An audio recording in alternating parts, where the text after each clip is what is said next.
Vibes, meron po akong paalala sa inyong lahat, especially sa mga tropa natin dyan. Tandaan nyo ito palagi na ano man ang ating ginagawa sa ating serbisyo, mabuti man yan o masama, may lihim mo man yan o ilantad mo, lahat po yan lantad sa mata ng ating Diyos. Alam mo naman yan at alam natin lahat yan, na wala pong libre sa paggawa ng masama. Lahat may kabayaran.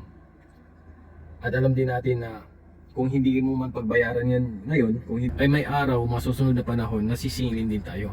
At ang worst dyan ay kung hindi ka nasingil dito sa lupa, sigurado, lifetime sa impyerno, doon mo yan pagbabayaran. Kaya mas mainam na rin na dito pa lang sa mundo, kapag ka nagkagawa tayo ng kasalanan o kamalian sa ating buhay, ay napagdudusahan agad natin. Mas mainam pa nga yung pagka nagkamali ka, ay napaparusahan ka kaagad, kaysa yung nagkamali ka, nakakalusot ka sa batas, nagkamali ka, nakagawa ka ng krimen o kasalanan, hindi ka naparusahan.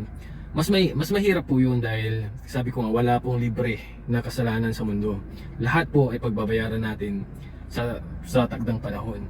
So kung gumawa ka ng kasalanan mo at hindi mo yan napagbayaran, pagbabayaran mo yan at wala kang ligtas doon.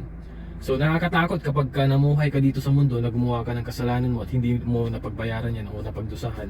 Malamang sa kabilang buhay doon mo yan pagbabayaran. At alam nyo na kung ano yun. Sa impyerno lang yun. So isip-isip po tayo mga kaibigan.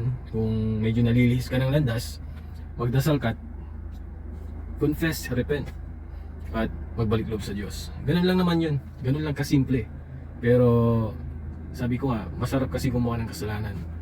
Kaya yan yung isang weapon ni Satanas para lukuhin o dayain ang mga tao.